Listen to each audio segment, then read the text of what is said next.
Friends, तो आज हम फिर से डिस्कस करने वाले हैं आपके साथ बहुत ही इम्पोर्टेंट टॉपिक, जो कि हमने कल थोड़ा सा डिस्कस किया था आपके सामने। तो कल हमने इस टॉपिक के बारे में सिर्फ ये समझा था कि फैक्टराइजेशन क्या होता है, और आज हम सीखने वाले हैं कि किन किन मेथड से, किन किन टेक्निक से, किन किन टाइप से हम फैक्टराइज कर सकते हैं किसी भी गिवन पॉलिनोमियल को। तो यहाँ पे हमारी फर्स्ट टाइप है factorization by taking out the common factor. Second हमारी है factorization by grouping the terms. Third हमारी है factorization by making the perfect square.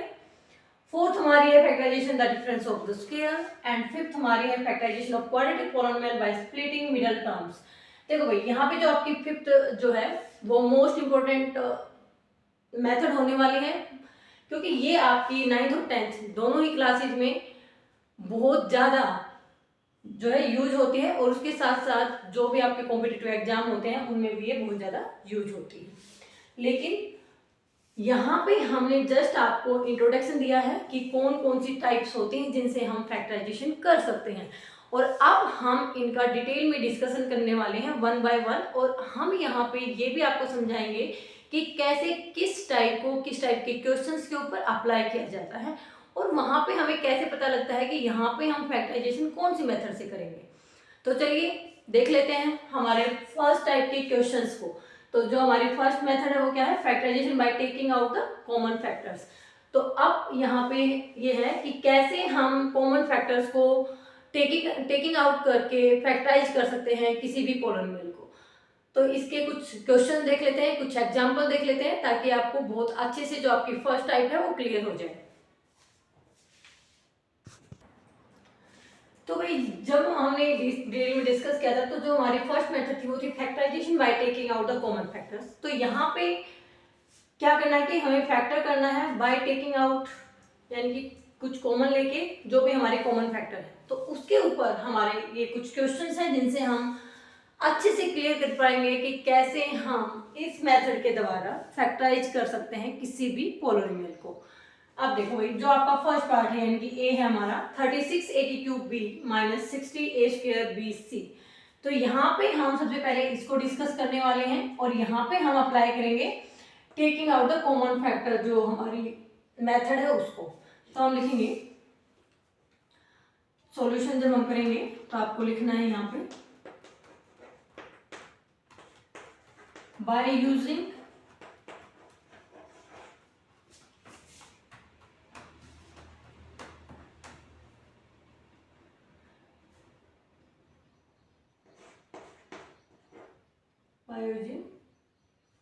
taking out the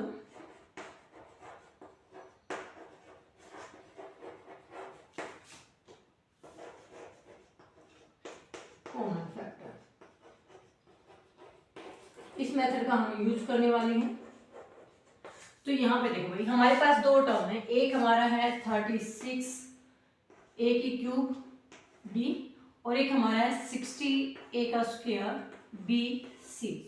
देखो भाई, वैसे तो मैं आपको यहाँ पे इजीली तरीके से बता सकती हूँ कि यहाँ पे देखो 36 है, 60 है, तो यहाँ पे मैंने 6 को कॉमन लिया, a की क्यूब को कॉमन, a स्क्वायर कॉमन लिया, b कॉमन लिया, और यहाँ पे मैंने लिख दिया 6a माइनस 10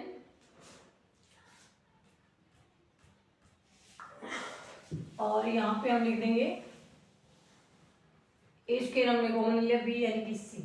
और अब हमें दिखाई दे रहा है कि यहाँ पे 6 और 10 यानी कि 2 की टेबल में आते हैं, तो यहाँ पे हम कर देंगे 12, और यहाँ पे कर देंगे 3, और यहाँ पे कर देंगे आपका y।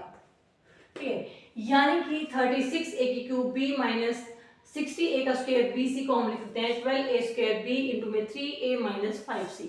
क्योंकि मैंने कल वाले वीडियो में आपको बताया था कि फैक्टराइजेशन का मतलब है किसी भी पॉलिनोमियल को राइट डाउन करना प्रोडक्ट ऑफ टू पॉलिनोमियल के रूप में।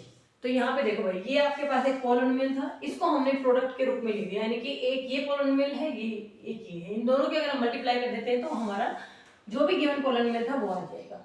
लेकिन अब बात आती है कि ये आया कहाँ से, वो मैं आपको डिटेल में बारीकी से बिल्कुल एक एक कॉन्सेप्ट अच्छे से बताने वाली हूँ, तो ध्यान दीजिएगा इसके ऊपर। तो यहाँ पे 36a की क्यूब b हमारे पास फर्स्ट टर्म है, सेकेंड टर्म है हमारी 60a स्क्वायर bc। तो सबसे पहले इसको हम सिंपल फॉर्म में लिखेंगे। तो 36 को हम क्या लिख सकते हैं, यानी कि इसके प्राइम फैक्टर करेंगे इसके, तो वो हमारा हम लिख सकते हैं 2 इंटू 2 जा 4, 4 3 जा 12, 12 3 जा 36, यानी कि ये इसकी प्राइम फैक्टराइजेशन हो गई। अब ए के क्यूब को हम लिख सकते हैं ए इंटू ए और बी है हमारा तो बी। समझ आ गया भाई। अब इसके फैक्टर करेंगे जो हमारी सेकंड टर्म है, तो उसको हम लिख सकते हैं 2 इंटू 2 जा 4, 4 3 जा 12 एंड 12 5 जा 10, सॉरी 12 5 जा 16। अब ए स्क्वायर है तो ए को हम 2 टाइम लिखेंगे, यानी कि ए इंटू ए, और यहाँ पे बी है तो बी और सी है तो सी, यानी कि हम इसको यानी कि 36 ए की क्यूब बी को हम लिख सकते हैं 2 into 2 into 3 into 3 a b. ठीक है, ऐसे ही 60 को हम लिख सकते हैं 2 into 2 multiply 3 multiply 5 into a b c. ठीक है, अब यहाँ पे हमें क्या करना है, कॉमन लेना है। अब कॉमन कैसे लेंगे, देखो इन दोनों में ये चीज कॉमन है तो ये भी कॉमन, ये कॉमन है तो ये भी कॉमन, अब ये कॉमन है तो हमने ये भी ले लिया भाई। ठीक है, यानी कि कॉमन का मतलब जो दोनों में है।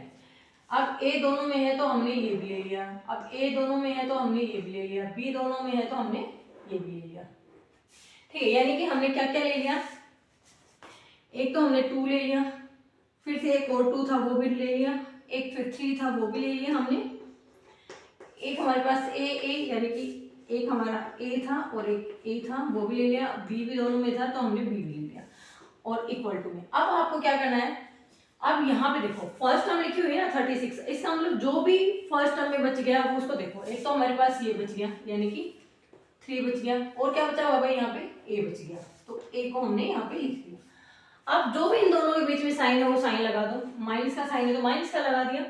अब नीचे वाले में यानी कि जो सेकंड टर्म है उसमें क्या क्या बच गया, देखो एक तो हमारे पास 5 बचा हुआ है, एक हमारे पास सी बचा हुआ है, तो ये हमारा हो गया।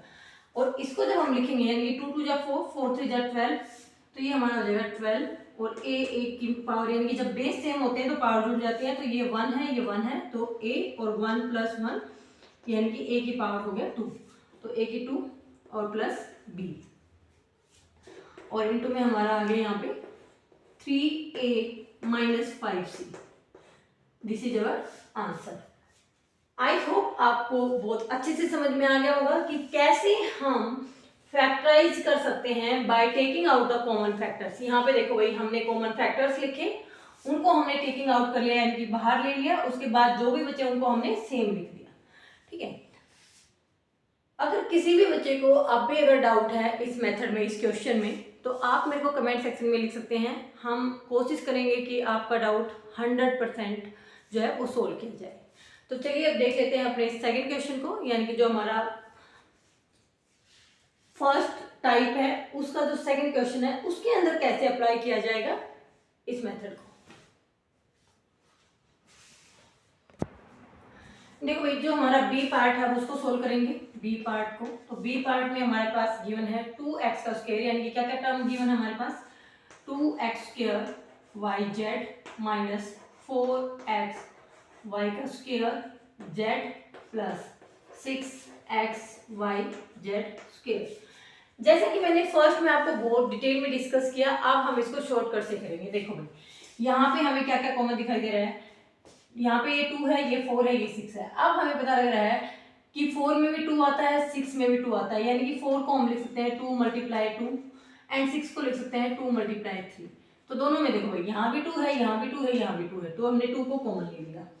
अब यहाँ पे 2x है, यहाँ पे y एक ही x है, यानी कि यहाँ पे देखो एक x है। अब x को देखेंगे, यहाँ पे भी एक x है, यानी कि जो हमारा स्मॉल होता है उसको हम कॉमन लेते हैं, तो ये हमारा x की पावर 1 कॉमन आ गया। फिर यहाँ पे y की 1 है, y की 2 है, y की 1 है, तो y की भी 1 कॉमन आ गई। अब z है, यहाँ भी z है, यहाँ पे z स्क्वायर है, तो हम z को कॉमन ले लेंगे। अब यहाँ पे हम इसको देखेंगे, अब हमने यहाँ से क्या क्या कॉमन ले लिया, 2 भी हमने ले लिया, x की पावर 1 हमने ले ली, तो एक x हमारा अंदर बच गया, एक y की ले ली, z का ले लिया, यानी कि ये हमारा यहाँ पे इस टर्म के अंदर हमारा ओनली x बच गया।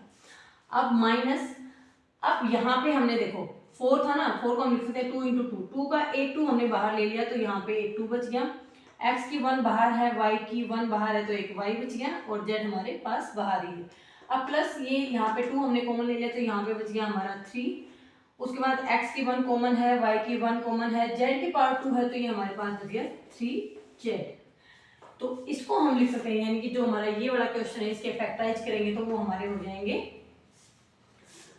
2xyz into x minus 2y plus 3z, और ये हमारा हो जाएगा आंसर। आई होप आपको ये भी बहुत अच्छे से समझ में आ गया होगा। फिर भी कोई डाउट है तो आप कमेंट सेक्शन में लिख सकते हैं। ऐसे ही इस यानी जो हमारी factorization by taking out the common factors है उसको हम अप्लाई कर सकते हैं क्वेश्चंस के अंदर। अब हम बात कर लेते हैं पार्ट थर्ड की। तो पार्ट थर्ड के अंदर भी देखो भाई, यहाँ पे हमने सेम चीजें करनी है, यानी कि a की 3 बार मल्टीप्लाई है, यहाँ पे a की 2 बार मल्टीप्लाई है, यहाँ पे a की 1 बार। तो इसका मतलब 1 तो सबके अंदर ही है, तो हमने a को कॉमन ले लिया। ठीक है, अब देखो यहाँ पे x 2 टाइम है, यहाँ पे x 3 टाइम है, यहाँ पे भी x 3 टाइम है। तो यहाँ पे यानी कि इसके अंदर x 2 टाइम तो है ही, 3 है, तो इसमें भी 2 टाइम है, तो हम x को 2 टाइम बाहर ले लेंगे, यानी कि x का पावर 2 जो है वो बाहर ले लिया हमने। अब y है, यहाँ पे y की 2 है, यहाँ पे y है ही नहीं, तो हम y नहीं ले सकते। ठीक है, तो यहाँ पे हमने इसको कॉमन ले लिया। अब यहाँ पे देखो, इसमें a का 1 हमारे पास कॉमन है, तो यानी कि a का स्क्वायर आपके पास यहाँ पे बच गया। x का स्क्वायर है तो x का स्क्वायर कॉमन है, y हमारे पास हमने कॉमन नहीं लिया तो y हमारे पास बचा हुआ है, तो यानी कि a स्क्वायर y हमारा इस टर्म में से बच गया। अब इस टर्म की बारी है। अब इस टर्म में से देखो भाई, माइनस का साइन है तो माइनस का लगाएंगे, 5 है तो 5 लिखेंगे। अब a स्क्वायर में से a की 1 को हमने कॉमन ले रखा है तो a के हमारे पास अंदर बच गया। x की क्यूब है, x स्क्वायर हमने कॉमन ले रखा है तो ax बच गया यहाँ पे। y की पावर 2 है और y हमने कॉमन लिया ही नहीं है, तो y की पावर 2 यहाँ पे बचा हुआ है। अब प्लस 10 है तो प्लस 10 लिखेंगे हम। अब देखो यहाँ पे a है तो a हमने कॉमन ले रखा है, x की क्यूब है तो यानी कि ये 10x, क्योंकि 2 हमने बाहर ली है तो 1 बच गया। यानी कि इसको हम कॉमन लेने के बाद क्या लिख सकते हैं, ax स्क्वायर इंटू में a का square y minus 5ax y square plus 10x, ये हमारा इसका फैक्टर हो गया, यानी कि इस पोलिनोमियल के ये फैक्टर है। इसका मतलब है कि ये हमारा एक कंबाइन एक पूरा एक पोलिनोमियल है, इसको हमने लिख दिया दो पोलिनोमियल के प्रोडक्ट के रूप में, और इसी को हम बोलते हैं फैक्टराइजेशन। और हमने यहाँ पे कॉमन लिए फैक्टर्स को कॉमन लिया है, तो हम इस मेथड को बोल देते हैं factorization by taking out the common factors. I hope आपको ये भी बहुत अच्छे से क्लियर हो गया होगा। फिर भी कोई डाउट है तो आप कमेंट सेक्शन में लिख सकते हैं। अब बात करते हैं पार्ट डी की, यानी कि जो भी हमारा इस मेथड से रिलेटेड डी पार्ट है उसकी। ये हमारा है A X square Y minus 5a square X की पावर 3 वाई का स्क्वायर प्लस 3ax की क्यूब। तो ये भी बिल्कुल ही सिंपल क्वेश्चन है, और ये मैं चाहती हूँ कि आप इसको कमेंट बॉक्स में सोल्व करके रिप्लाई करेंगे, क्योंकि जहाँ तक मैंने डिटेल में डिस्कस किया है आपका जो कॉन्सेप्ट है वो अच्छे से क्लियर हो गया होगा। फिर भी कोई डाउट रहेगा तो हम आपके 100% हेल्प करेंगे। तो ये क्वेश्चन है आप सबके लिए, आप इसको कमेंट सेक्शन में सोल्व करके मेरे को सेंड करेंगे। अब बात करते हैं हम अपनी सेकंड मेथड की।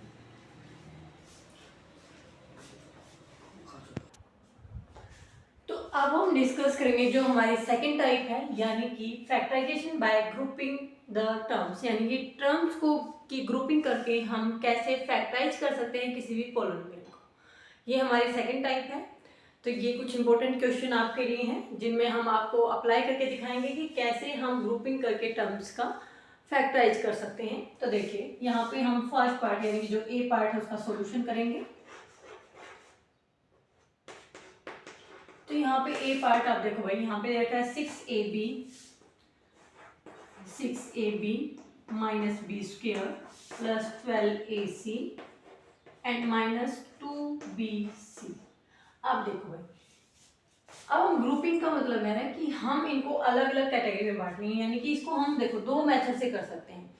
यहाँ पे हमें दिख रहा है कि दोनों में, इसमें भी b है इसमें भी b है, यहाँ पे भी दिख रहा है इसमें भी c है इसमें भी c है। तो हम इस दोनों को ब्रैकेट लगा देंगे, इन दोनों का ग्रुप बना देंगे और इन दोनों का ग्रुप बना देंगे। तो यहाँ पे जब हमने इनका ग्रुप बनाया तो इन दोनों में से कॉमन लेंगे, तो इन दोनों में से क्या कॉमन आ रहा है भाई, b। तो यहाँ पे हमारे पास क्या बच गया, 6a माइनस b। क्लियर भाई। अब देखो इन दोनों का ग्रुप बना है तो हमारा यहाँ से क्या कॉमन आ रहा है, क्योंकि 12 का मतलब होता है 2 × 6, तो 2 तो कॉमन है ही हमारा इनमें, तो प्लस का साइन है तो प्लस का लगाएंगे 2। साथ में हमारा है यहाँ पे ए और सी, यहाँ पे है बी एंड सी, तो यहाँ पे दोनों में सी है तो सी कॉमन आ जाएगा। यहाँ पे अगर हम देखेंगे तो हमारे पास क्या बच गया 6 एंड ए, क्योंकि यहाँ पे 12 में से 2 तो बाहर आ गया, सी भी बाहर आ गया, तो ये 6 और ए हमारे पास यहाँ पे बच गया। और माइनस में हमारे पास क्या होगा, 2 एंड सी कॉमन है तो यहाँ पे हमारे पास बच गया बी। ठीक है, अब हमें क्या करना है कि एक तो ये हमारे पास पोलोनिमियल आ गया, एक हमारे पास ये पोलोनिमियल आ गया। अब दोनों में हमें पता लग रहा है कि 6a - b यहाँ भी है, 6a - b यहाँ भी है, तो हमने 6a - b को कॉमन ले लिया। अब यहाँ पे ये अगर कॉमन ले लिया तो यहाँ पे क्या बचेगा ओनली b, और अगर यहाँ पे ये कॉमन ले लेते हैं तो यहाँ पे क्या बचेगा प्लस का 2c। ये हमारे हो गए फैक्टराइजेशन, यानी कि इसको हम ये लिख सकते हैं, यानी कि ये हमारा एक पोलोनिमियल था और इसको हमने लिख दिया in the product of the 2